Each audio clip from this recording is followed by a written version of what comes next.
It's hard to understand the way that you went out. I bet you're living with a little hint of doubt. Maybe next time when you go to show your hand, you won't cut and run, you'll finally make a stand. 'Cause I know it's true, I'm finally getting to you. We're not through. Yeah, I know it's true, I'm finally getting to you.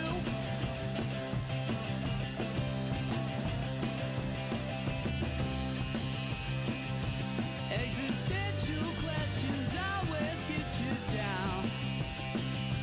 All you want to know is are we lost or found? Is there something that you feel you need to chase? I bet you thought you put me in my place. 'Cause I know it's true, I'm finally getting to you. We're not through. I know it's true, I'm finally getting to you.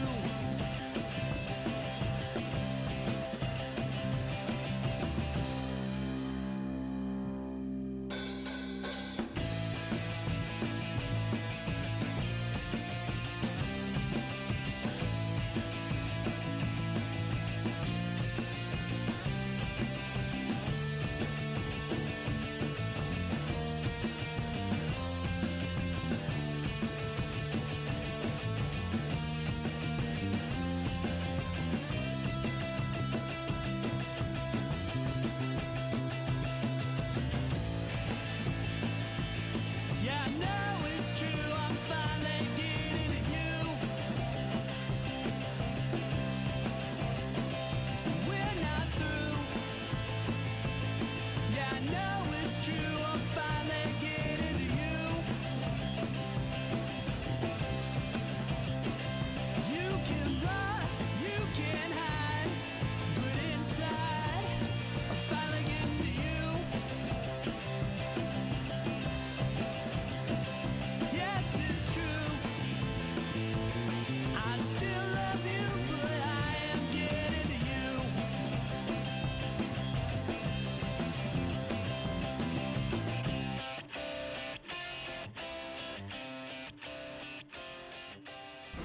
Stand by to initiate release sequencer. On my mark. We're on express elevator to hell. Going down. 2, 1.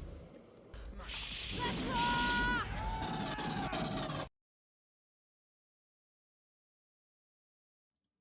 Welcome back to the Resupply with me, Guy Next Door. And me, Fan. Bringing you this old school double tap of everything Space Marines and Laserforce. Troy Yoda, 68 months. That's pretty good, bro. Pretty good. Thank you very much for being a legend for 68 months. That's fucking wild, dude. That is wild as fuck. There you go. Oh, maybe I need to do mine as well. Do I have to do mine as well? It's possible. I don't know. Oh, yeah, I do. Here we go.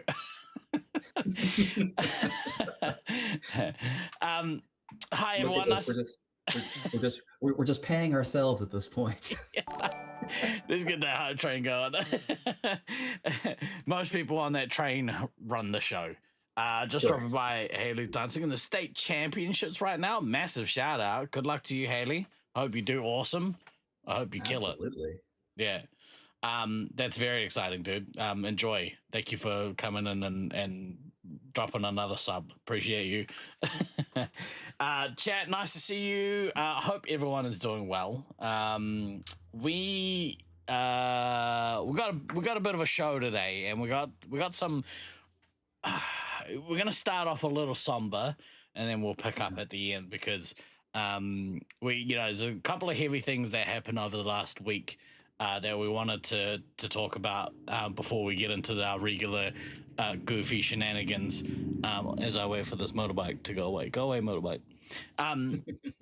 Look, first and foremost, we wanted to extend heartfelt condolences, and just send all of the love from the Resupply channel all the way to Michigan. Unfortunately, Dave Jackson, the original owner of Laser Edge, which was then later changed to Revolution.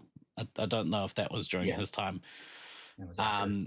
Unfortunately, he passed away this week. I didn't get to meet him. I have heard a lot of super awesome and nice things about the guy over the last week from various people. So our huge condolences to Dave's family and all of the Detroit player base. Who lost someone very, very special to them. So I read, so Pint Size put a post out on Facebook this week that got me a little bit misty. Was beautiful. It was beautiful to read. So yeah, I wish I got to meet him. He sounds like a bit of a legend, and like one of those owners that got it, you know what I mean, who understood. And we were just talking about this because it kind of leads into what we're going to talk about afterwards. But he's one of those owners that, one of those owners that seemingly understood the goal, understood that, players like us,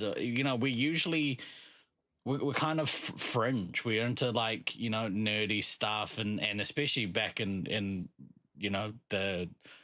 the least or the lesser accepting times of the early 2000s or mid 2000s. 2000s, yeah. Giving a safe space for people like us to come and just be nerds, hang out with like-minded people, do nerdy shit, and like provide a safe space for kids and young adults to come and do that sort of stuff. That's the kind of owners that we could all hope to have, running a family business like a local laser tag center. So, Absolutely. yeah, it was a beautiful thing to read. Did you ever meet him? I met him briefly in person once in 2013. Right.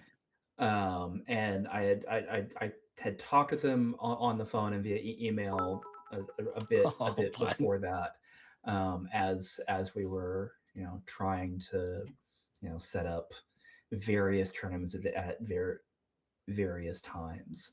But yeah, most of my impressions of him have come through all of the Detroit players, and I don't really remember anybody ever having anything negative to say about him, which is always kind of one of those nice things. I think the I mean, obviously, every so often you get he wouldn't let us do, this one kind of esoteric thing that we wanted to do. Or he said, no, you can't do this particular thing anymore because of XYZ reason, Yeah. So, the occasional, we can be real spoiled children sometimes reasons for not liking site ownership. Yeah. But as a generalized statement, like I never heard a word bad about him. My interactions with him were always, really great, really pleasant. And he always seemed like a really, really genuine guy. And for him to have opened Laser Edge originally and maintained it for as long as he did, and gave so many people, as you said, a place to safely be a nerd at a time when people, nerd culture is very mainstream now. Yeah. It was not as mainstream in the late 90s, early aughts, and I don't always think these damn kids today. I always think these damn kids today actually understand kind of the difference there that is still it still 20, exists. 25 years makes. Oh yeah, I mean, it still exists. Yeah. I'm not saying that it's like even parity across the board with everything right now. However, it's certainly a lot easier to be openly nerdy now Yeah. than it was 25 to 30 years ago. Yeah. Yeah. And like I assume that maybe he like, and you know, obviously without knowing the guy, I assume that he kind of had a lot of the same interests. So, you know, probably understood like, hey, I wish I had something like this when I was a kid, you know, where I could, you know, go and hang out and talk about Magic the Gathering and play arcade games and, you know, play laser tag with my friends and just hang out and just be nerds. So yeah, obviously, like, again, massive condolences. And I know that, you know, that community are hurting. And you know, when somebody does pass away, that means that much to so many people. Like, obviously the hurt is always there, but you know, like, his pain is no longer there, I guess. You know what I mean? Like, that's kind of how I felt, like, because I think my dad basically went through something similar. So our T's and P's are with you all, and you know, obviously, we're here if anyone needs to have a yarn. Not that you would choose us to yarn. I mean, you could. You could if you want to. But yeah, hopefully that's kind of where, like, as I think about it, it's kind of what I strive for each week when we do this show, is to create an environment where, like, you know, even for like an hour, people can come and like, oh yeah, we're going to come and like catch up and just talk about like nerdy stuff that we like, and you know, get a reprieve, from like everyday bullshit for just an hour. Because oh my fucking god, is there plenty of everyday bullshit that everybody wants to get the fuck away from right now? Yeah. There's certainly a lot of that. But yeah, I'll finish it off with saying rest in peace, Dave. And you know, you'll be missed, mate. I also wanted to talk about, because another I guess potential big loss this week. Not the same thing. It's not the same thing. But we heard this week from Auckland ownership, at Auckland ownership at Laserforce, that they are closing the doors. They are ceasing to be in existence as of October the 1st, I think, is the date we've been given, which fucking sucks, man. Kind of in that same vein, when I heard, and I won't go into too much detail today because it's you know, we have a month and a half, and hopefully there's a guardian angel comes in and manages to potentially maybe buy the business and stop it from closing. So I'm holding on hope. So I don't want to like talk too much about like all the feelings today, because I'm hopeful still. Maybe it's a fool's hope, but when I got sent a text. You heard Baden was wanting to buy a site. I may have reached out to a few people and let them know as soon as I found out, just in case they didn't see the message in the Discord, on the off chance. Off chance. The off chance, yeah. But yeah, it was again. So I lost my dad in 2019, and when we had a family call. Thankfully, I didn't find out via text, but finding out, like, it really threw me back to the time when we got told about his initial cancer diagnosis. and knowing that the particular type of cancer that he has was very aggressive and very fatal. And so getting the text message, it made me feel the way that I felt when I found out about my dad. And again, you have the fool's hope of, oh, maybe something will happen, maybe something miraculous will happen. We're in the bargaining stages of grief. Yeah, dude, and we've been going through it too.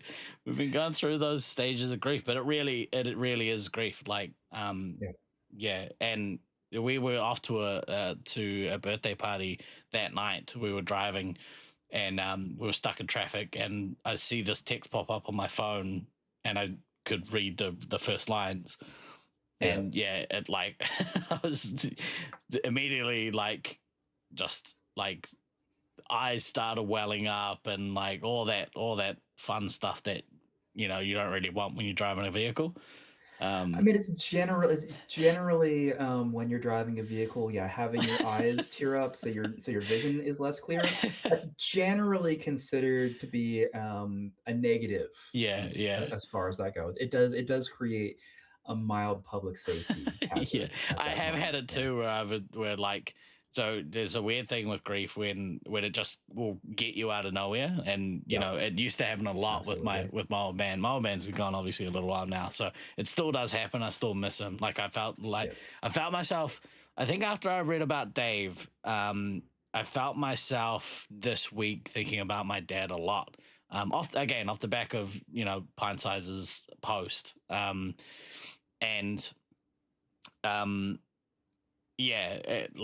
I have had it in the past where the grief will just it's like I used to describe it as a fog. It's a fog that would roll in out of nowhere, and as time passes, the fog gets less and less often, and maybe a little less thick, but it still can roll in out of nowhere, and just all of a sudden now you're in this cloud of grief. And I have had it happen where I was driving, and then all of a sudden just oh God, I'm gonna crash.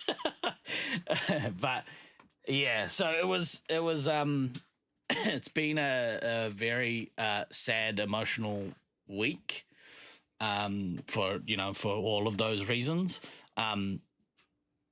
If I'm still holding out hope, we are gonna do a sort of mini event at the end of September. So it'll be, I think, the 27th, 28th, and 29th, which is the Sunday, Monday, Tuesday. Those nights will run essentially some mega members nights over those 3 evenings. And it's an open invite. Anyone that wants to come along is welcome to. I did actually look at flights because I mean, I couldn't make Nats, so there's so there's also no way I could make this. But there was still that party. Was like, I'm at least gonna look at the flights, so I can at least say that I looked at the flights. Yeah. But yeah, it was just unfortunate. God damn it. That doesn't work. Yeah. I implore, I'll say it this way: this is general PSA. Don't do anything financially silly. It's your money. Do whatever you want with, but don't do anything that's going to put you in a bad situation. I did get a message from Beans being like, "Lol, Cody's trying to convince me to come with him to Auckland." And I'm like, "Well, I've got a place for you to stay if you are coming over." Yeah. Well, that was that was one of the things too. It's like I know I've got places to stay if I can get there. That is the least of my concerns as far as that goes. But even the regular economy flights right now. Yeah. Not even trying to get into economy flights, just regular economy was between 15 and 1700 US round trip. Oh, that's not bad. It's not bad, but from it's where not you great. are, yes. Yeah, it's not bad, but it's not bad, but it's not great. And then I start doing the math, okay, there's that, and then it's basically I have to double that for boarding my stupid little terrorists for the time I'm gone, and it becomes a very expensive quick trip very quickly. And it's like I That's $4,000 weekend. yeah, pretty much. Now if I if it, and like it's the thing that like genuinely pisses me off Right. in amongst so many other things. It's like if I hadn't been laid off last year, if I was still working, I would probably, I mean, one, I would have gone to Nats because I Yeah. would have still been working. But if I would, I would probably have figured out a way to make this work Yeah. because there's a this is now the second site that I've had that's been kind of closed out from underneath me, because obviously Sacramento went away, and I mean in Sacramento's case, like okay, I'd been gone for like 5 years at the time that it closed. So it wasn't like I was there playing every week and had it sold out from underneath me, but like that was still a large portion of my late teens. Yeah. It's a large portion of my growing up, and Auckland is also a large portion of my growing up. Like there's so many memories intrinsic to that location, and it's just like, oh, for fuck's sake. That kind of speaks. It makes me think like so to go back to Dave Jackson and Laser Edge, we've talked about how major life events for us, like us two specifically, but I know it's the case for the majority of our scene. All of these major life events are tied in some way to laser tag. And a lot of them, 100%. And we don't get that without people like Dave, without people like Kev, our old owner. He wasn't the greatest owner. He wasn't even a good owner, but he did he did provide a place for us to come to that has like shaped so much of our lives. And like for you've had that kind of in two locations, which is, and both of which are now no longer potentially going to be there. So there was certainly an element of finality this week to a lot of things. I know I remember we did a show on this a couple of years ago, like the butterfly effects of getting involved with tag and realizing how many how many friends we have are directly related to the fact that we played tag. And then you even start getting into like some of the tangential relationships where it's like, well, the only reason I actually have that friendship, which isn't directly related to tag, was because I was involved with tag, and so was therefore in these scenarios where I was actually able to meet said person and stuff like that. So it's it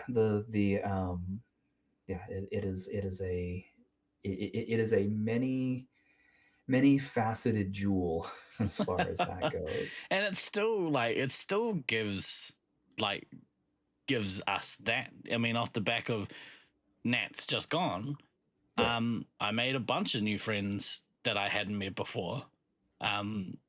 After playing this game over 25 years at this point, 26 years. And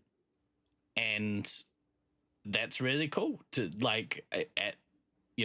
to have new relationships made with people after this long because of laser tag. It's really awesome. And it also, obviously, every time you go to a Nats, and I harp on about this every time we have a Nats, but like it just re-strengthens relationships that you've made with people in the past that are also there. Like I had a bunch of moments this year, and I was a little bit removed from the tournament, and we'll talk about it shortly when we go through my performance review. But absolutely, but we will. like I still had a bunch of moments with a bunch of people, like real heartfelt, heart-to-heart moments. And I live for that stuff, man. That's the Yeah, you do. special You source of life. absolutely Oh, do. I love it. You absolutely do. Um, I'm not going to say that I'm painfully aware of this because it's not painful, but I am it certainly can be. that's true. Yeah. But I would say that I am probably more aware than most. Yeah, as because far we've as that had many of goes. those conversations together. So Yeah, we have, bro. yeah, I mean, it's because I love hard and I friendship hard. It's the way I like it. I've heard that about you. I've seen the videos too. Yeah, he's a hard lover, that one. But yeah, so at the end of September, we'll be doing a like a mega members night over like 3 evenings if we can get enough people interested. I've already been told that there's likely like a half a dozen Australians coming across, maybe more. Nice. And it's like, you know, like, yeah, it's people from like times past, which is really cool. It'd be cool to see people. Speaking of which, when we played members night this week, because it was a very fun but somber evening, but we had That tracks. we had like 17, 18 people there this week, I think. 16 people. I don't know. Can't remember the numbers. There was a bunch. It's if only we had some sort of stats website where things were uploaded. I don't think any stats went up this week. But it was cool because you know, like it was the first time we'd all seen each other since the announcement happened. So there was a bunch of hugs that happened, and you know, the Auckland's Force scene is not necessarily the huggiest community. But there were like a bunch of hugs being doled out, which was really nice.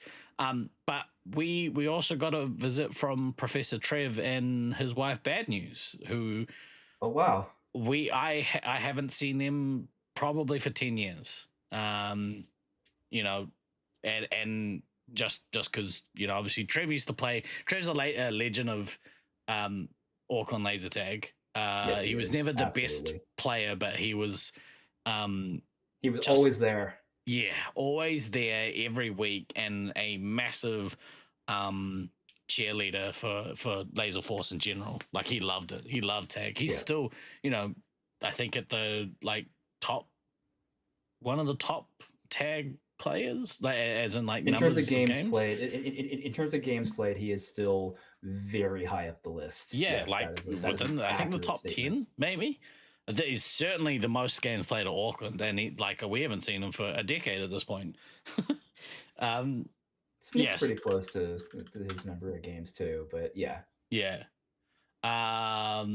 I just joined you talking about I love my seagull boat engines, Trev. We sure are. What's up, Aiden? We've been talking. You know, we paid our respects to Dave. I'll just catch you up real quick. We paid our respects to Dave. We've been talking about Auckland's Laserforce making the announcement they are closing as of the 1st of October.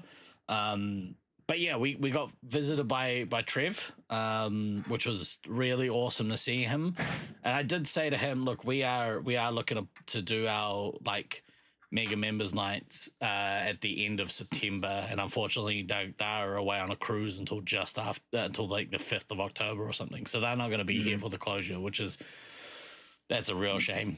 It's a little gutting, but at the same time, like yeah, I know, dude. It's a lot of memories disappearing before our eyes. It's kind of like it's put a real like finality or real like mortality spin on like what this week has looked like. But yeah.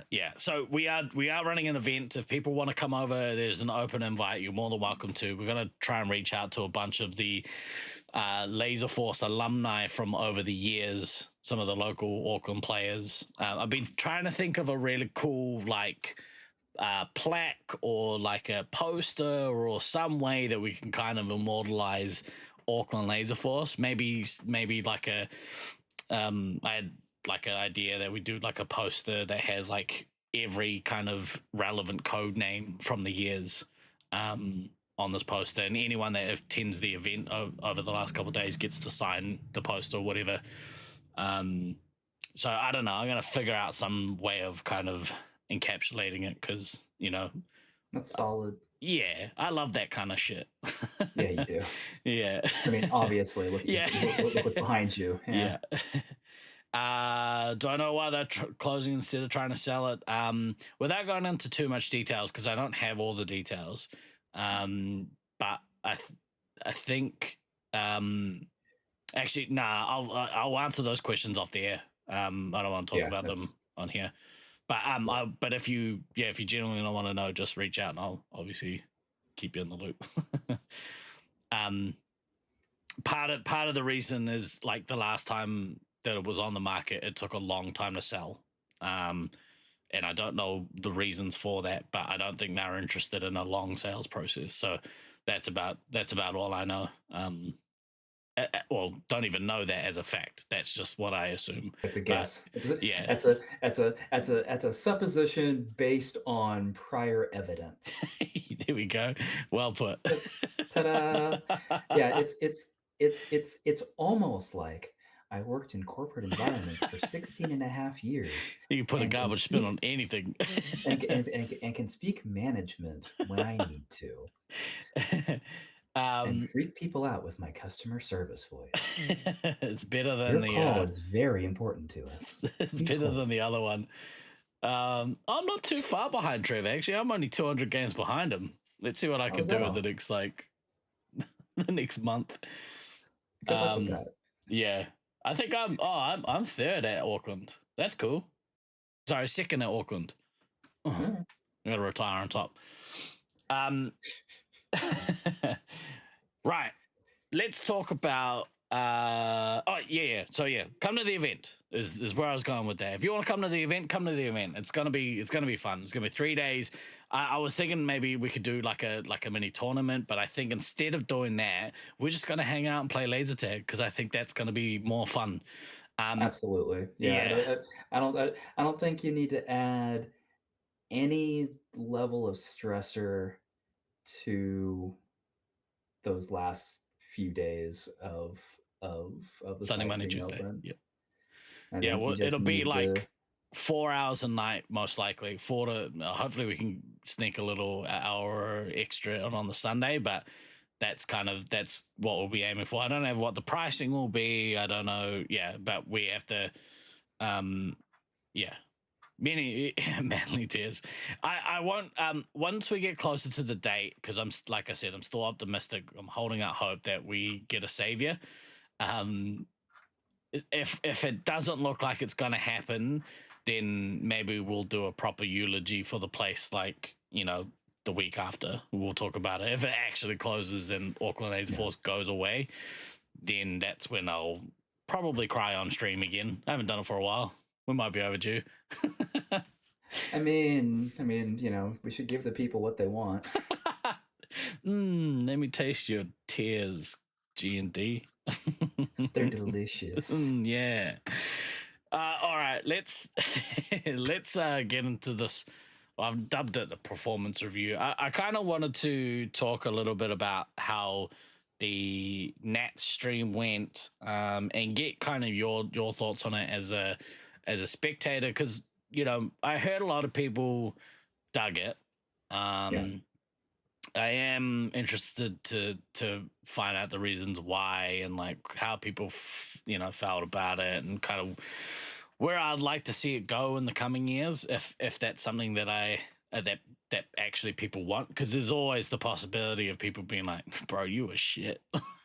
We'd be happy if you disappear into obscurity just like your home site. In which case I'll cry some more. But well, I figured we'd talk a little bit about the stream. So obviously, for most of the scene, you guys are aware that I took on the commentary duties again this year. and I also took on the role of producer as well, which in hindsight was not the smartest of ideas. But yeah, I figured I'd ask you first. Like, what were your kind of impressions for the week? And like, yeah, I mean, you'd said last week you dug it, but yeah, I figured I'd hand it off to you first. Yeah, so I mean, so obviously there was the kind of abject sadness of not being there. Yeah. because like, you know, just because just I think I said this on our show 2 weeks ago. Like, just because I know it was the right decision doesn't mean I have to like it. This whole being a responsible adult bullshit is Yeah, fucking bullshit. that sucks, eh? It is, yeah, it's good. What's enabled the, you know, long string of unemployment to be annoying, as opposed to like, oh my god, I'm going to lose my house. Yeah. But it still sucks. Yeah.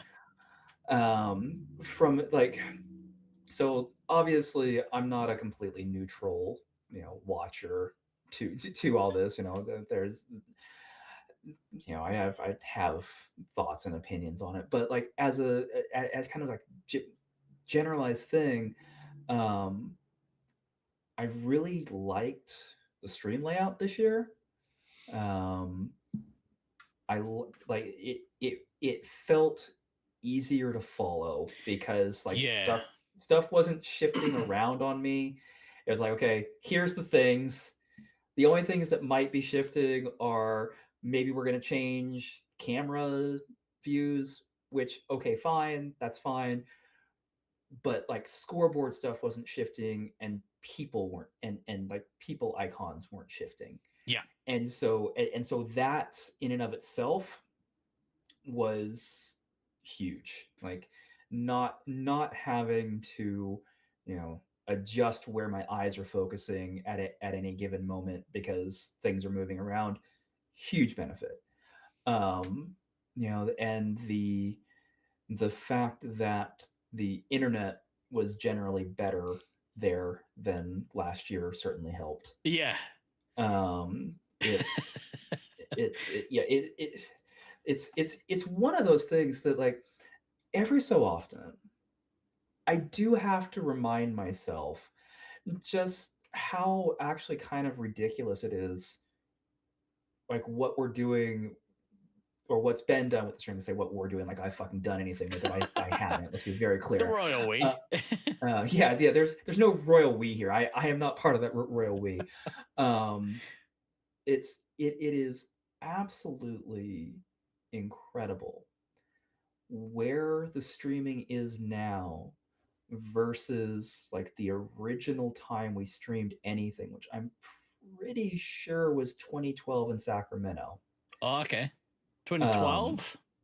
I'm pretty sure it was 2012, and it, because I seem to remember like Sanch like paying for some service at the time there to be able to do it. I think like this is one of these things So that is kind of like often the mists of time, and yeah. I can't be 100% sure that my memory is entirely accurate.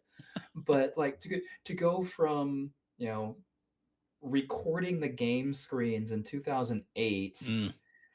to, you know, very basic, oh, we're just going to stream essentially the score monitor for a couple of years, to, oh, we're going to stream the score monitor and do some commentary, to, we're going to stream the score monitor, do some commentary, and have some real fucking kick-ass graphics.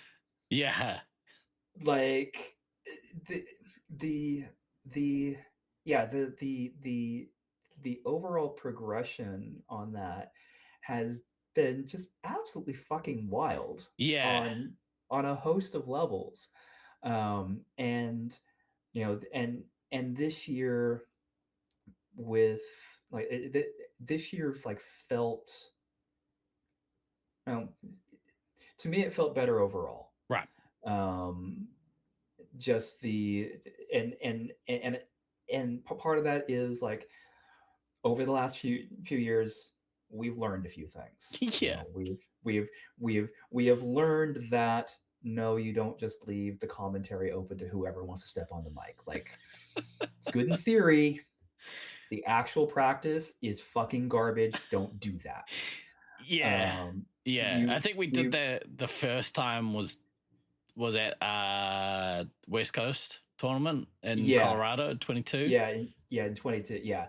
And again, does it lead to some interesting scenarios? Sure. Is it necessarily good? No. Maybe it was actually because we did. So we have had moments. We in 2019 in Detroit, we did have commentary going, and it was at a time where the scoreboard was being.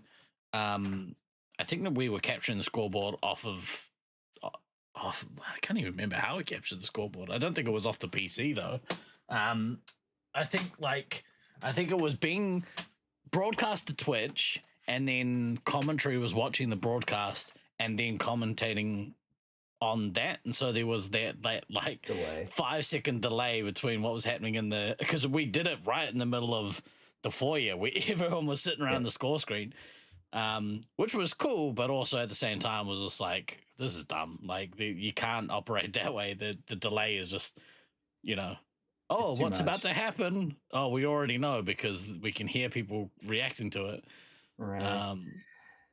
But yeah, like this year, like it definitely felt like, lessons from previous years have continued to be applied. Yeah. Both in and around commentary and score screen layouts. So yeah, like from and that really was part of what made it kind of so emotional for me to be watching from distance. It was like, oh well, now like I did actually feel like I was, if not there, at least there adjacent, which is kind of the best you can hope for in certain scenarios. So yeah, it was like, again, the stream was great, the graphics were great, the commentary, mediocre at best, I guess. It was like, I guess it was okay. It was fine. So that's I like how Lenny's put that. 24 put things to the next level needed in terms of presentation. I would agree with you there. Like I think that was a much more enjoyable experience than it had been in the past. It was definitely a huge step forward, and and so many people to thank for that particular jump forward. I mean, Luke doing all that fucking extra work for the player profile videos, and kind of the thing there where like enough of us were in Loveland at various times in the lead up so that like he could actually do those, so that you weren't relying on people at individual sites to do a thing and send a thing, like that piece right there, and the amount of time that like we know he spent having to like edit all those fucking videos. It sucks, like man. that was literally a full-time job on top of his full-time job. Getting all that set. And like and like that particular piece just kind of adding the extra humanity to it was pretty great. Well, those were never meant to be used on the stream. Like he was creating those off the back of like, oh, this is a thing I'd like to see in our community. I'm gonna put the work in and make them. And I was like, dude, like, can we use these for the broadcast? They're so good. And I think like marrying the two was a really good thought, just because it can fill those gaps where you're like, we're waiting on the next game to go in. How do we make this like a semi like entertaining product in between, between the games? Absolutely. And they fill the gap perfectly, and that's so well done. They were just and Yeah, it really so helped that so many players this year were coming from Loveland, because he recorded, like, I don't know about all of them. It might have been all of them. I think maybe all of the players from probably Loveland, was all of them. recorded a video, which was really cool. Yeah. So, but yeah, Lenny's comment about 24 to the next level, and then 25 took some huge swings. Some landed, some didn't. Yes, Scoreboard. that's 100% accurate. And yeah, 26 being more polished overall, absolutely. Again, like this year, 100% took the learnings from the previous 2 years and refined them, made it better, did what you're supposed to do in that regard. Like you never want things to backslide as far as that goes. Yeah. And granted, sometimes it's unavoidable. Like sometimes it's sometimes it's going to be, oh, we don't have the people to do this. Oh, like nobody has the time to be able to do this year. So the bar's been set, the bar's been continually raised, and there is kind of a thing where like we have to understand that sometimes the bar is going to meet what it was 3 or 4 years ago, and that's sometimes going to have to be okay. But this year, I think certainly set the bar the highest that it's been. Yeah. Like subsequent years are going to have to like look at the 26 streams and be like, okay, that's the goal. Now whether or not we hit the goal, that's a whole other question. Yeah. But like it set a really good level. And granted, some of that comes down to having one of the most cooperative site owners ever. Like the fact that Sanch is basically just like, do whatever you need to do, it's fine. And so so basically Beans had free run to do whatever he needed to do to help you, to help everybody else to do the things. Like, cool. Well, right off the bat, like Beans like months in advance was just like, all right, here's the list of stuff, my list of stuff. What do you need to add to the list? And and then gave me daily updates on how things were progressing, even stuff that had nothing to do with me. But he gave me like progress reports almost every day, and it was really like, it just showed me like the amount of care that he put in. And you could tell, because he looked visibly pissed off the whole week, but that's because he cares. But for all that I like to give Beans shit on a day by day, minute by minute basis. The practical reality is that he is pretty good at what he does. He does get things done. He executes. So just going back to kind of the differences. So like we took a risk. Well, it was not really a risk. Well, I guess it was a risk. We took a risk in 25 by changing the entire look of the scoreboard. And Absolutely. That I spearheaded that because I thought that we could make the product better for a spectator base, and that was one of the things that didn't work for Space Marines, at least not in the way that the product ended up being. And I think part of that was we took a lot of, and by not really, there was a lot of feedback being thrown around during the week, and changes got made during the week, and I've talked about it before. And one of the things that got implemented was something that right off the bat I didn't want to have, and that was the scoreboard flipping with the amount of information you're trying to read on the new scoreboard, and just it was terrible. But I'm real happy with how the paired back scoreboard looked this year, because I think that we got all of the visual aspects of it good, like having the player profile images there so you can see who the players are and see when they get eliminated and all that sort of stuff. I think that was great. And then having the old scoreboard, simplified underneath that, broken out like horizontally, maybe made it a little trickier for some people to get used to. Although we've done that in the past, so maybe not. Maybe it was fine. It was like there was never a point when I was watching it where I was confused by what was happening. Now, again, I understand that some of that is, I've got almost 30 years of reading this fucking scoreboard. I kind of know what's happening. Yeah. But at the same time, like there were definitely points last year when I was randomly catching the stream while I was in the lobby and kind of seeing it up on the wall and it taking me a couple of seconds to like lock into where things were because stuff was shifting around. Whereas, this year it's like, okay, there's everything.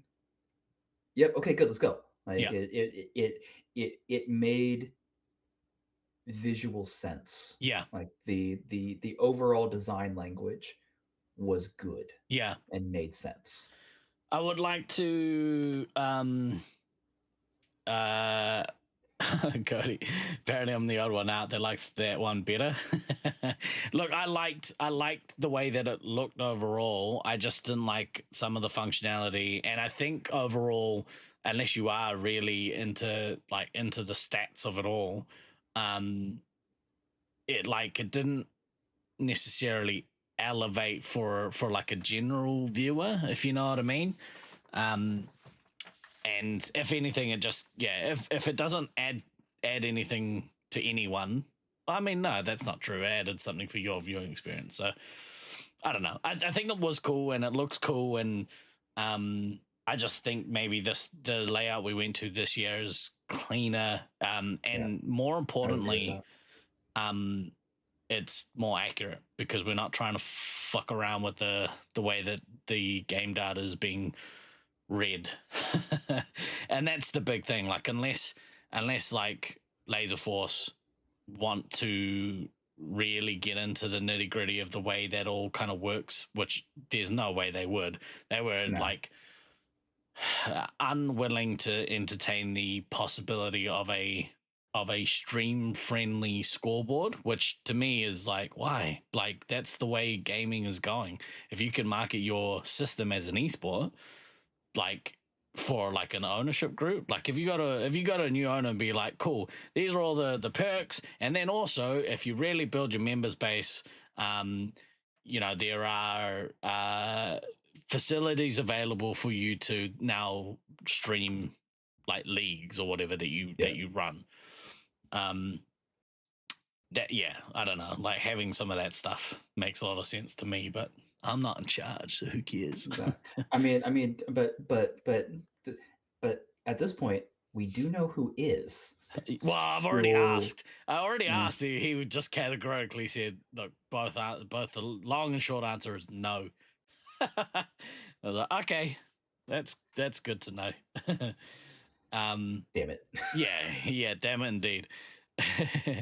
But yeah, I think this year's scoreboard looked really good. Gave good, clear, concise information, which actually, now that I think about it, because I didn't commentate using the scoreboard we had in 25, so I don't know how much of a challenge that was for Rockwood to go through and try and explain what was happening when, it's an unfamiliar look to the scoreboard for him. And, trying to think about what you're saying and explain what's happening out loud is difficult, when you're used. Yeah. I think there's room for improvement still. I think there always is. You never really nail it in one, but we had I talked to Gabe, because massive shout out, Gabe's the one who programmed all the player images and stuff, and we were going to look at doing like a momentum tracker underneath the ticker. We just, I don't know if we ran out of time or what happened, but that's why there's a gap there. Like, yeah, if you're wondering why that gap is there, that's what that gap was supposed to be for, was for a ticker. And then it became too late to like bother fixing up the boxes. I think, you know, it is what it is. Yeah. Like, still look good. Yeah, I was about to say like I didn't the layout. Nothing bothered me about the layout to where I was looking at it going, that doesn't look in proportion, or why, you know, why is there this empty space there? So the fact that I didn't really notice that there was empty space, you know, just means that everything else was laid out well enough that it didn't matter. Did like Lenny's comment in chat, that basically referring back to the 25 stream, that love the look, didn't like the execution in the end, but gave a great roadmap, both pros and cons, that got us to this year. 100%. Absolutely. Yeah. Like we without, took kind of the visual aspect and simplified it back, which I think was the right thing to do in hindsight. Yeah. So you know, definitely, yeah, definitely a net positive as far as that goes. You know, for all that there were, you know, some things from 25 that were like, that didn't, but that didn't quite land. Without those, we don't end up at this year's 100%. layout, which I mean, I think, you know, that this year's layout should probably be the, you know, kind of the default going forward. But you know, that's just my opinion, and I'm old, so who cares about me? I care about you. No, that's good to know. Glad somebody does. A couple other things that I quite liked. I really liked, and off the back of DK's comments from the last stream that we did, I really liked the foyer camera. I just think that that I personally should have approached it in a different way. Like, I should have actually gone out and got consent. We should have got consent from the player base. And I don't know if there was like how many people didn't like it or did like it, or what the story was. But yeah, I think going forward, if the community in general don't want like a camera there, or don't like that as a feature, then we get rid of it. This was off the back of 2024. So 2024, we, during the finals, Beans went and grabbed one of the cameras, one of the mounted cameras off the wall at the end of the game, and had it in the arena at the end of the game when Loveland won, and he captured the moments in the arena when, at the end of the game, when Loveland had won the tournament, and they were incredible. Like, I loved those moments, seeing those players. Beans did bring it up in the captain's meeting. Okay, well, that's good. I wasn't sure if it did happen or not. So that's good. That's the place where it should get raised, and then you'd hope that the captains, you know, get feedback from their teams. Whether or not that always happens is a whole other question, but you know. Yeah, but having those cameras there to capture the like human moments of our competition, of our competitive scene, I think that's kind of a beautiful thing. And sometimes those moments are ugly. Sometimes it's, you know, angry or upset or whatever. And like, I don't know, I think people are vulnerable in those moments, and you don't want to like exploit them for entertainment. But for me, that's not what those are about, I guess. Like, yeah, I don't know. It's another way that I feel that viewers can, like, as you say, viewers can feel like they're there and they're getting a Nats experience, even if they're not there. But not everyone feels that way. it's such a hard one though, because like there's this practical reality where by and large, um, most people that are going to be watching this stream are basically people that are in the community that just can't be there. Like so so most of what you know most of the people that be watching would be people that would would generally be there if they could. Yeah. However, that's not everybody that's watching. Like you could have random people that pop in, random general public, this that the other. And DK's point about like we're under surveillance enough as we are, like do we need one more thing that is capturing what should what maybe should be more private moments or whatnot. Like it's a swings and roundabouts thing. I think I would probably lean to not having the lobby cam going forward. Like if you're going to have cameras inside the arena, like I don't necessarily think you've got too much that you can complain about that. Like that's straight up gameplay. That's a fine. different thing. Yeah, it's a different thing entirely. But yeah, I think letting people be able to be in the lobby and exist without with without Big Brother watching, it's probably the right call going forward. Yeah, and maybe that's a thing that'll get brought up at tournaments going forwards. Because that's the last thing that I want to have. Like lobby cam made you happy though, because that's where you hang out and is the part you miss the most. Yeah, and that's kind of like that's the swings and roundabouts portion. It's like there's obviously a portion of the community that they want that piece to feel more connected to an event that they can't be at.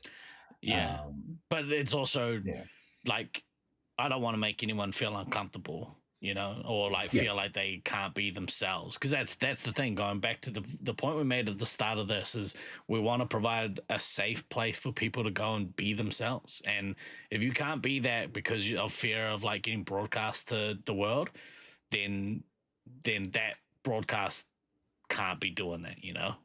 I meant to make people feel uncomfortable. So as a way around this, one thing that I thought of was like, and I don't know if this is really a good solution, but you could either have it so that there's an area like away from. So okay, let's talk about Syracuse specifically. There's an area away from that for your camera, where people can watch the game without being on camera, or vice versa. You have an area set up. It doesn't really work if you're like, cool, this is where you go and watch the game if you want to be on the stream. That's a different vibe, because now you're not catching people like naturally. Now you're capturing like I wouldn't say people performing for the camera, but they certainly know what they're in for, sitting in an area that's like, this is the broadcast area. Right. So I don't know, it's a tough one, but yeah, I never want to make anyone feel uncomfortable. And Lenny makes the comment in chat that the idea of it makes sense. Oh yeah, the idea of it totally makes sense, and that's and I would say that's why it was a thing, because the idea of it absolutely makes sense. There's absolutely something magical, seeing a crowd reaction to an incredible game. And to be fair, it's also really hilarious when the commentator thinks it's going to be an amazing reaction, goes out to the lobby and nobody cares. Like nobody's watching. There's no reaction whatsoever, and it's like that. Nope. I'd say like we caught a couple of like magic crowd moments, but not in the ones that I thought was gonna be. Yeah. That's because apparently you're bad at your job as a commentator. I don't know. So, Nah, like you jokes. say, this works at Q's if they could put a scoreboard by the other TV. And what I wouldn't want to see happen is like somebody goes to Nats. Yeah. And the thing that you normally do is you normally sit in that area in Syracuse where the scoreboard is, and you all sit around and you talk about the game and blah blah blah.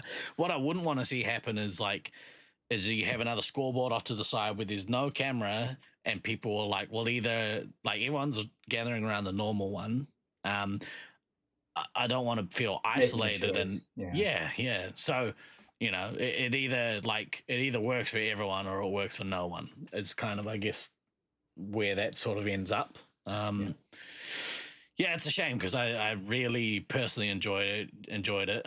But you know, I'm not a player. I wasn't on camera, so it doesn't really matter what I think. I mean, you were occasionally on camera, but yeah, the off times I had to run off to the bathroom. Interviews. You're on camera for interviews. Was I? Oh yeah. Like behind the desk. Yeah. I mean, I wasn't on the Voyeur camera. Yeah, work with me here. Okay, I got you. Same page. Right, having more than one commentator, definitely a good thing. Assuming that you stay on topic, which everyone that came and joined me in the booth, I thought was great. Every single one of them, even those that weren't like as knowledgeable about Space Marines, they still they weren't coming on camera to fuck around. They weren't like, you know, like there to goof off. Everyone took it super serious, and like, I love that. Everybody that I saw on camera that joined you, and you know, we'll put Scythe in his own category because okay, fine, he might be the greatest. Whatever, but yeah. Whatever. I mean, everybody else, he should be commentated like every year. He's fucking awesome. Yeah, he and Morange would be like an amazing commentary team. Yeah. Anyway, be that as it may, everybody who was not you and Josh that came on to the stream, like it was super gratifying as a viewer that everybody understood the assignment. Mm-hmm. Like to your point that nobody came on to fuck around and just be a dick on camera. It was like, oh, cool. Like people are genuinely here and they're genuinely trying to add color to this, and they're not going off on dumb fuck tangents for ages. This is what I have for lunch. This is what I have for breakfast. You know, dumb things like that. You're always going to have a certain amount of, you know, tangents that happen when you've got people talking. I mean, case in point, this fucking show. Yeah. But you know, there's a point where you are, you know, trying to keep it not necessarily to a minimum, but to a minimum, and be able to circle the things that you're tangenting on back into the main show topic. And everybody that joined you on camera was 100% trying to do that. Now did it to greater and lesser amounts of success, because, you know, not everybody is comfortable being in front of the camera. That's one of those things that it does take some time to get comfortable with doing this. I mean, it just does. But everybody that did it was putting the effort in and basically not being a dickhead. And it was fucking great. Yeah, it was. I was very appreciative of it, because I don't want to bar people from having a say, but I also we've had it again in, you know, in Colorado. We had it where people would come on and just get distracted easily, and like, or just like fuck around with people in chat, or, you know, whatever it was. And I really wanted this year to be like, no, if you're in the booth, we're here to do a job. Like, we're doing a job. And I was really impressed with every person that came and jumped on the mic, and really appreciative that they gave it the respect that I like had intended, because I did say to people before they went in, I was like, right, we can't fuck around. Like I want to talk about Force, and like we'll talk about the games. I don't want to go off too many tangents. I'll talk about, you know, past stuff. If there's a game going on, let's talk about the game, because I like as some of you know, I'm into disc golf. Play a little bit of disc golf. Really? Some of their commentary teams. Hang on. This is shocking and revelatory information. Let's move past that. Please do not tell me any more about disc golf. I don't care. Some of the commentary will just talk over the gameplay, and they'll talk about like nothing, and I'm like, you guys are like, this is a professional game now. Like, stay on target. What the fuck are you talking about? Talk about what's happening. Yeah. Don't talk about this one time in 2017 with how you felt about playing this course and blah blah blah. Like, you maybe like in between a shot, but don't go on an entire hole. It's just stupid. Anyway, so that's what I wanted to avoid, and I think everyone did a great job. We do enough of that on this show. That's right. That's what this show's for talking about nothing. Yeah, this show's about that. Honestly, the Triple Tap's about that. I think the only Force podcast that isn't about that is Force Pro Sports, because you know, Luke actually is professional. He's professional. Yeah. Although he did appear on the stream. He was the only one that appeared drunk during Nats, but I don't know if many people would have picked that he was a little bit inebriated. Way to call him out. Fuck it. He did say I was just at the bar next door, and after he said it, I was like, oh yeah, I can tell. Going forward, we need I really want a producer, and so Comp Geek and I talked about this in the lead up to Nats, and I think I briefly mentioned it, but he asked me if I would like him to produce the show this year, and I told him no, and I said I don't want to, only because I have control issues. I gave up control last year, and the product was not as good as I wanted it to be. And so I'm unwilling to give up control this year. And he said, right, no, I understand completely. That's all good. In hindsight, dumb. That was a mistake. Having a producer to do all of the camera changes, having a producer to do all of the footer information, like the next game up, current game, the end of day and start of day, you know, titles, all that stuff is little stuff, but it's all like polish, and it's too much for one person. And having a producer means that like when we run commercials, they'll be run you know, better. Right. We can better do the player interviews.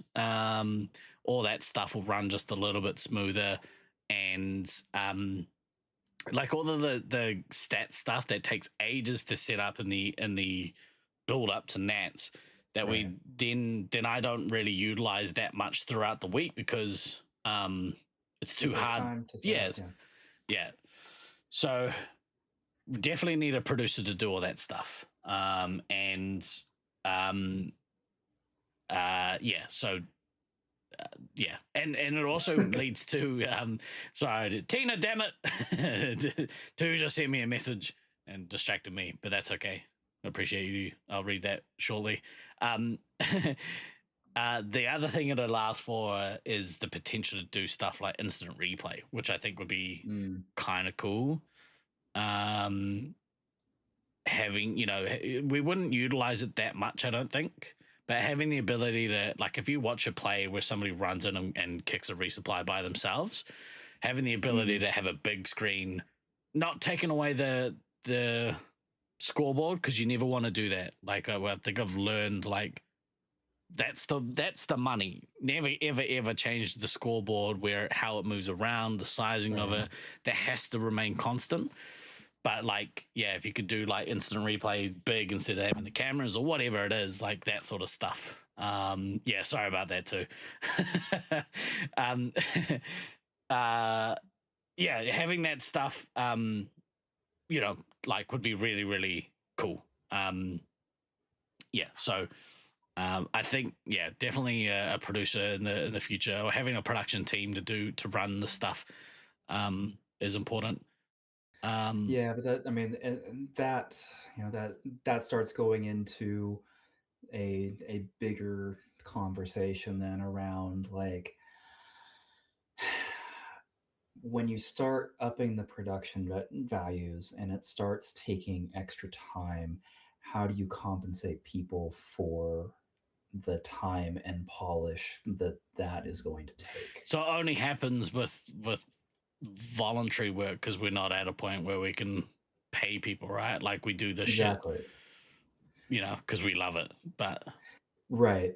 And so the production values are then dependent upon essentially the better natures of everybody involved. Yeah. Which is both good and bad. Like there's there's realities where the overall arc of the Covenant. community, Oh. that too, is to be, to want to do the things. Yeah. But as with so many things on this, like there's only so much time, and there's only so many people. Yeah. And when you start getting into, okay, yeah, we want to have somebody full-time commentate and full-time produce. Okay, what does that actually look like? I mean, this year, what it looked like was, you got flown to Syracuse. I mean, to put not too fine a point on it, you got flown to Syracuse to do that. Yeah. And a lot of other people also, in addition to you, put in a lot of time behind the scenes. And again, Gabe being the most obvious one, but obviously Beans was doing a bunch of stuff.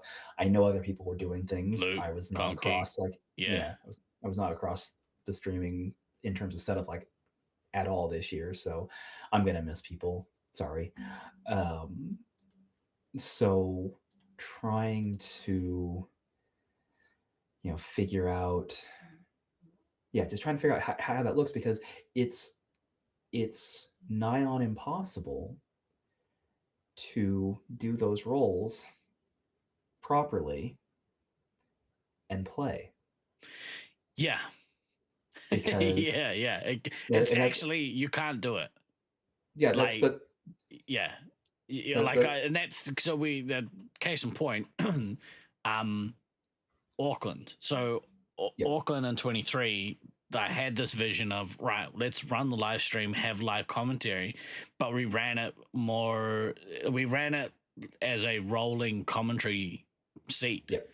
And that's where you get people that aren't focused on the job. Like people are they understandably have the same conversations on stream that they might have out in the foyer, talking about just talking about whatever, and that's all good, but I think that can't happen on the stream. Like the stream needs to be, because most people don't want to hear about your random rants. They care about what's happening in the game. That's why they're watching the stream. Yeah. But I think so actually one thing I would ask is because you saw the stream this year, you also saw it from 2024's perspective, where I did that remotely. Was it that much of a jump? Was it better having live commentary in the booth? And was it significantly better, or did it not really matter? So I think the part where it became better, and noticeably better, was in being able to more easily have those between game interviews. Right.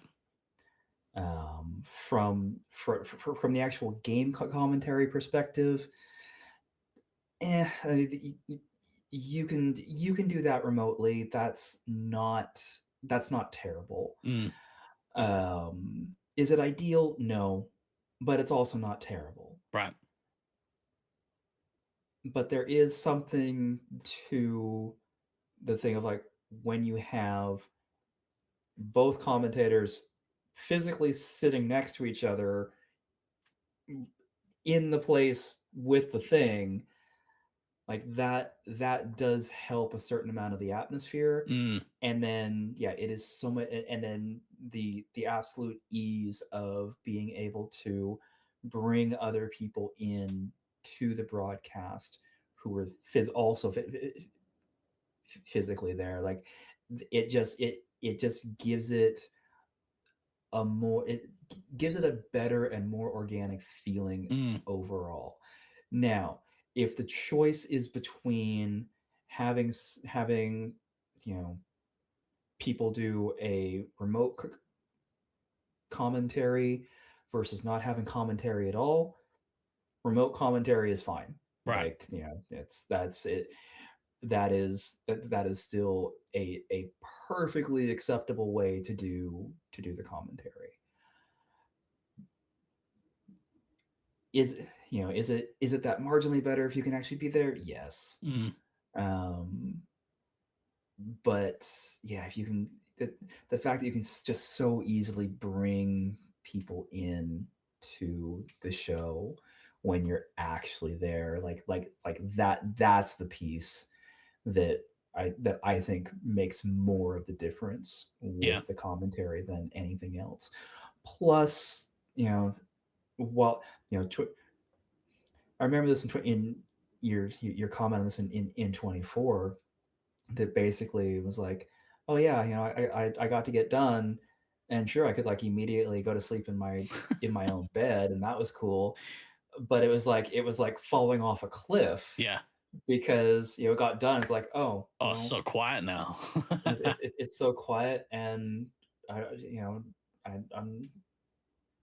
none of my friends are here. Like they're all in Loveland, and I kind of want to like go hang out, and I'm just like, I guess I'm just gonna go to my nice comfy bed that's right. It wasn't here. even that to sleep on the couch. I'm pretty sure.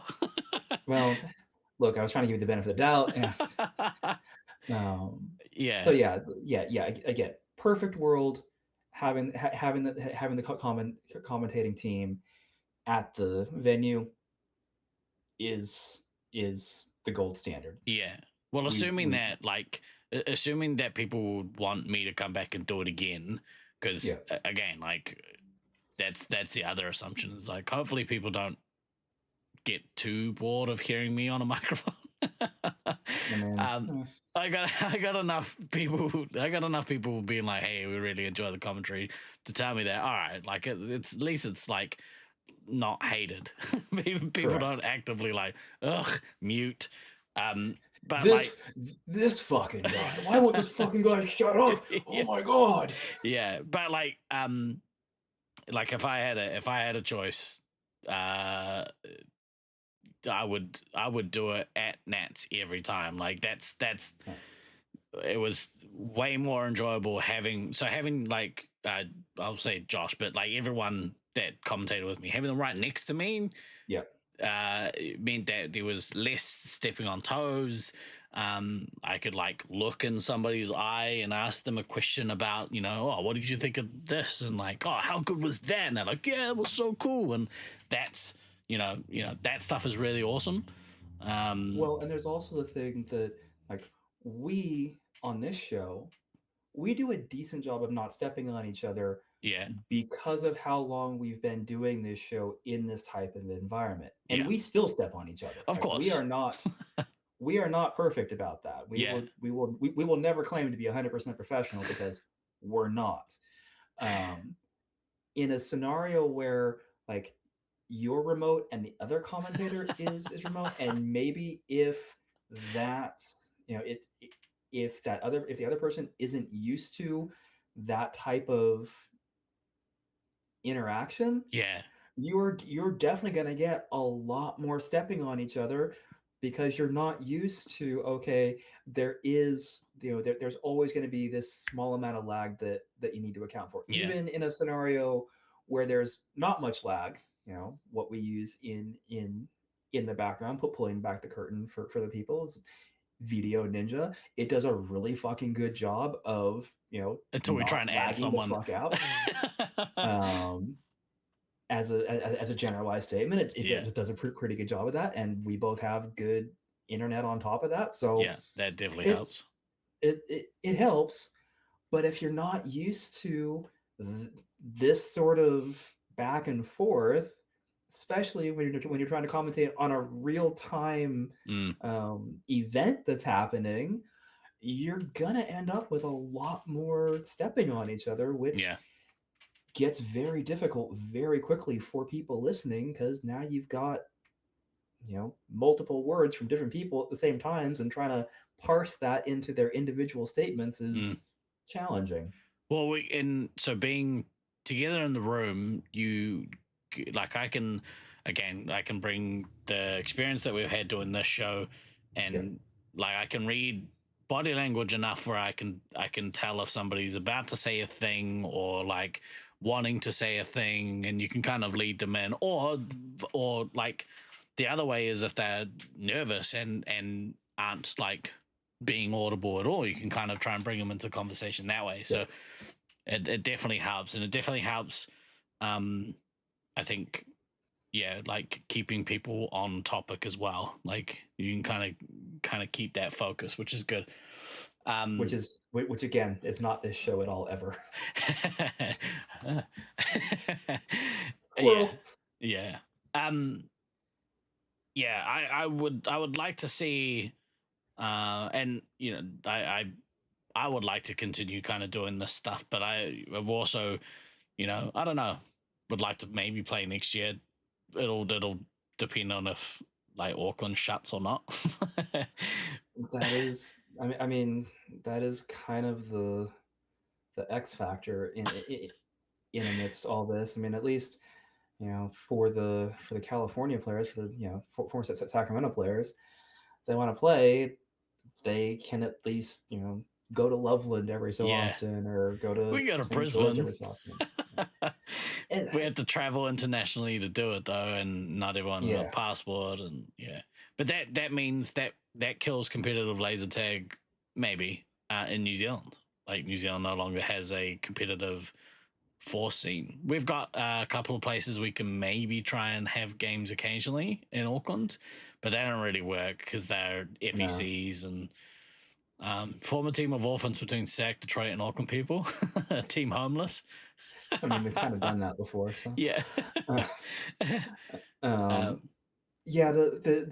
The fact that there are other force sites in Auckland, but like none of them are really set up to do anything competitive is game rough. over. It drives me crazy that we have a small site that has Gen 8 within a freeway / motorway exit. Like it's literally the next one up. Yeah. And they close on a weekday at 6 p.m. I'm like, what? When do you open? Why didn't you open like even on a like? I think Monday to Friday they close at 6 p.m. Hang on, I'm gonna rectify. Game over. Let's see when you're actually when you're opening, guys. That's wild. That is fucking wild. Like I can understand sites being closed like Sunday to Wednesday. Sorry, Sunday to Wednesday they close at 6 p.m.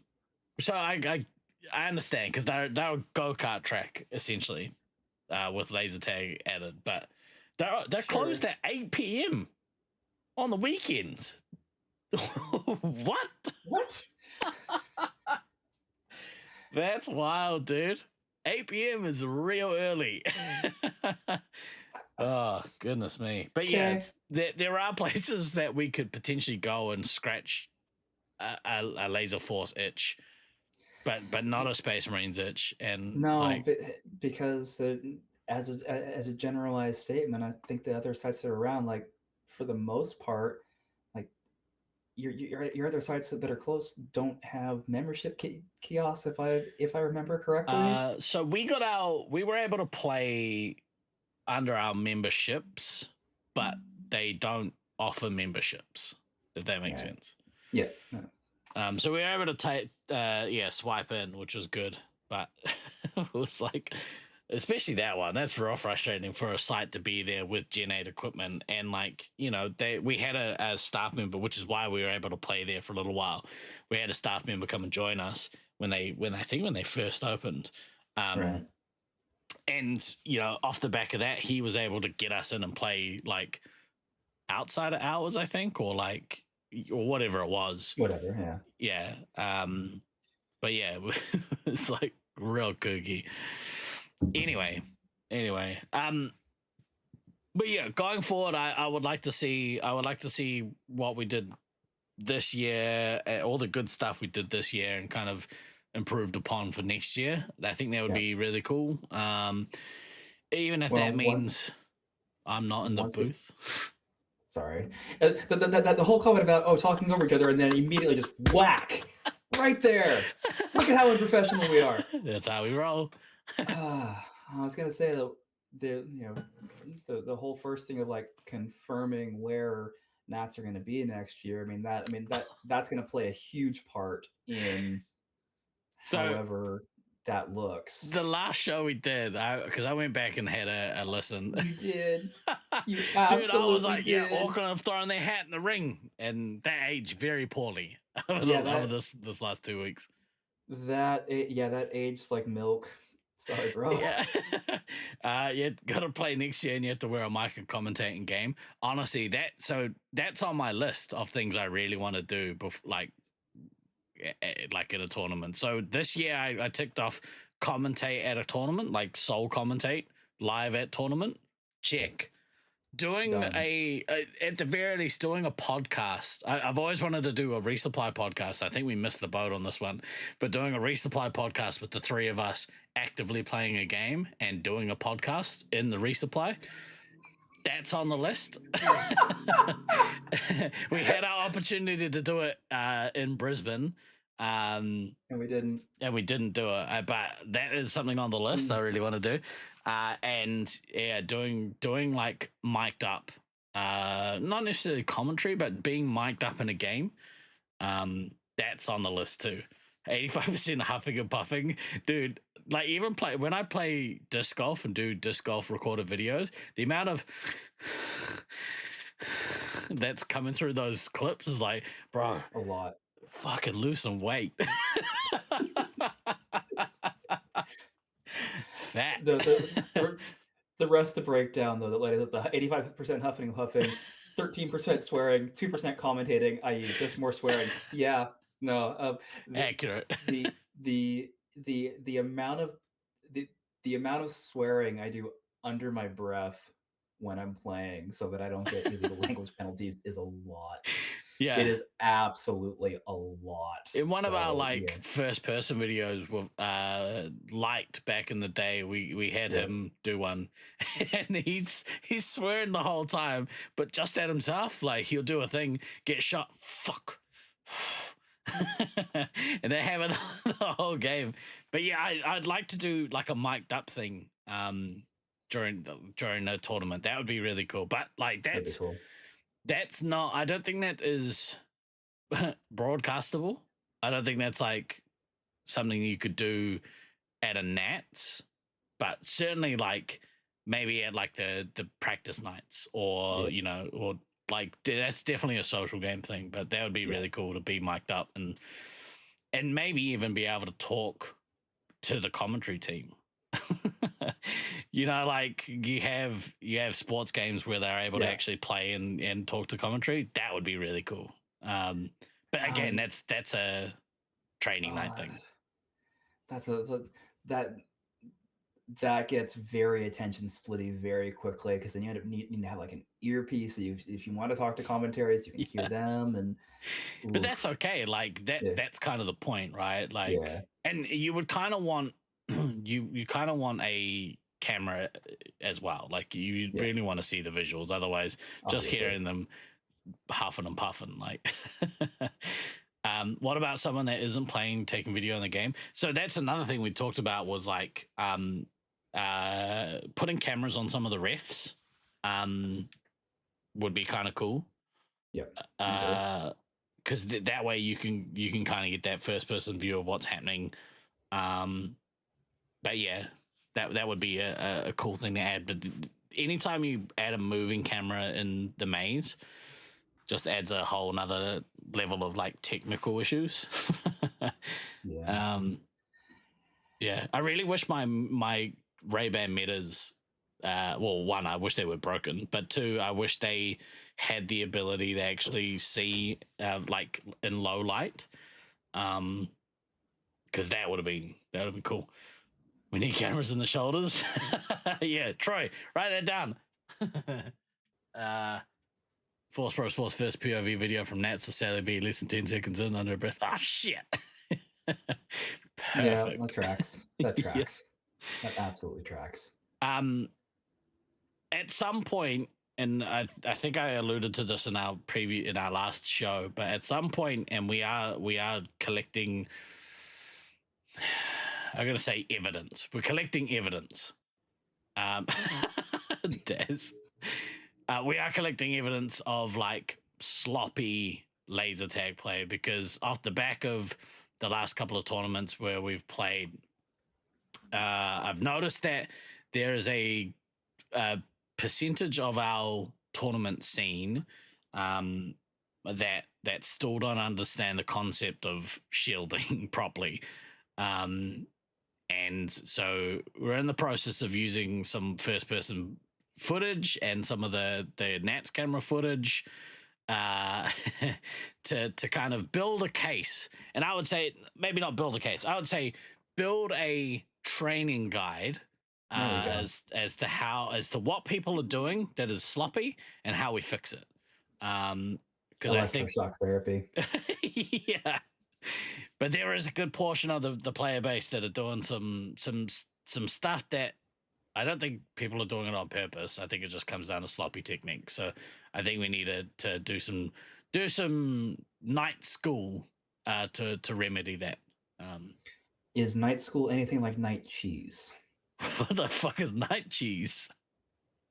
Is that the cheese you consume at nighttime? Correct. Oh yeah.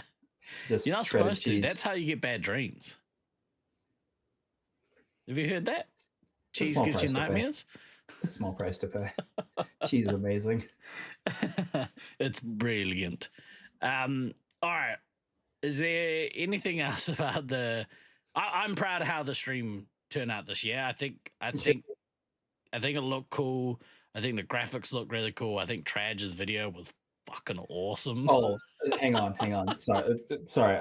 I don't know how I didn't talk about that at all in this. So I saw that cold on like the second day. Like I didn't see it the first day of streaming for whatever reason, just like timing of when I watched. And like second day was like when I saw it for the first time. And motherfucker did not have to go that hard. Like, holy shit. Motherfucker did not have to go that hard with that video. He nailed the brief, man. He absolutely nailed the brief. I really like he understood the assignment on that. Oh my god. That was so great. And I'm not gonna lie, there were I might have had there might have been some onions being cut in the room the first time I saw that. It was fucking great. Yeah. It was a fucking great video. Yeah. So he I think I told the story already, but I'm going to retell it now. I hit him up. I had actually recorded. I was the only thing I used ChatGPT for the whole broadcast stuff. So I don't particularly enjoy using AI for creative endeavors. Trash, so. Yeah. But one thing I did have it write me was a monologue. I had this monologue written out because I was like, I'd like to do a what we call State of Origin, which is a sports thing down the side of the world. Monologue where before the match, they had this like legend of the game walk out onto the field, deliver this like stirring monologue before each game, and I wanted to make people cry. That wasn't the intention, but it succeeded. Yeah, it was the impact. But like, so I originally had it generated for me. I was gonna do it, and then because what I wanted to do is record it at Syracuse, walking through the arena, delivering it down the camera, and I was like, look, I don't have the time to do that.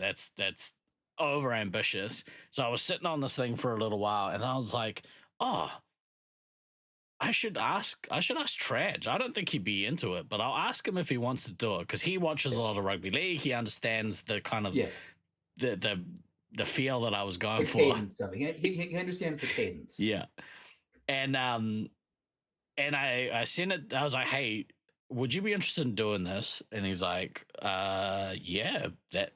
I was like, cool, here's the thing. And he was like, do you want me to do this at tag or do you want me to just like voice record it or what? And I was like, look, this is the view I had. If you want to do it at tag, if you got the time, that'd be awesome. If you don't, just however you want to do it is fine. And he sent me the video, and I was like, oh my god, this is fucking awesome. And then the day before, no, I was in Syracuse. Pretty sure I was in Syracuse.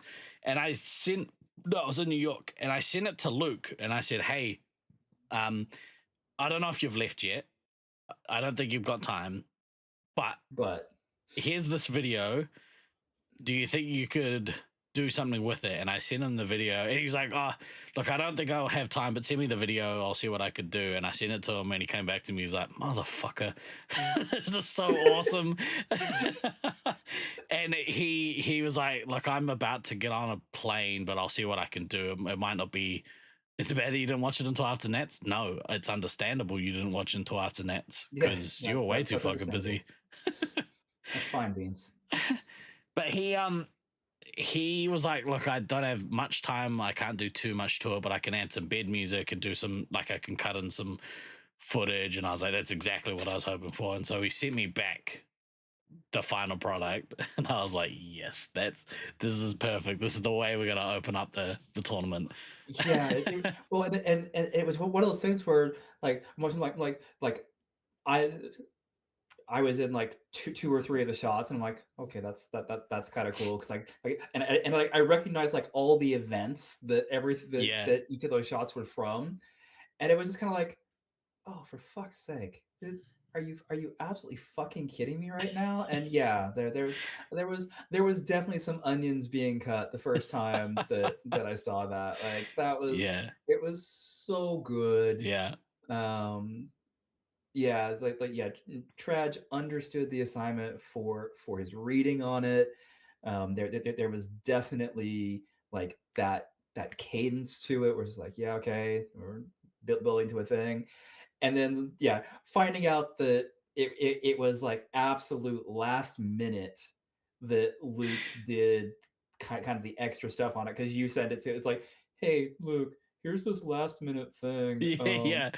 If you don't, it's like if you don't have any time, it's cool. But and he was like, when he sent it to me, he was like, "Oh, I'm sorry, it wasn't like as epic as I could have made it." And I was like, "This is exactly what I was hoping for. Like you nailed it. It's so good. It is so good. Yeah, it absolutely is. So yeah, and it's cool that we have talented people in this community. We make some pretty cool stuff around here. Some pretty I'm cool not stuff. One of them, but whatever. You do the show every week, almost every week. You do the show every other month. So often, yeah. But yeah, shout out to Traj because he nailed it, and I don't know anyone that watched it and wasn't moved by it. Absolutely. Yeah, I think Pint hit me up while we were streaming. She's like, "Hey, I don't suppose you could make that video available online or something." because I really love it. I was like, yeah, man, let's make sure that's a thing that can be enjoyed by itself. So it is on the Laserforce Tournaments YouTube page if you want to go back and watch it and get some goosebumps. Nice. Right. Anything else? We'll probably get out of here. Yeah, and I think we've covered the things that we want to cover off that. Again, to recap, the stream was awesome. So pretty happy with it. Yeah, I think it's in a good place to kind of build off. Yeah, to be fair, like literally the last hour and 15 minutes of the stream could have been summed up with, yeah, the stream was awesome. The stream was cool. Yeah, it was cool. Good job. All right, kids. Hey, thank you for hanging out with us today. We hope that we gave you a little reprieve from I would say the sadness, because it's not like some of the stuff specifically we talked about today. Actually, Auckland closing is bullshit, but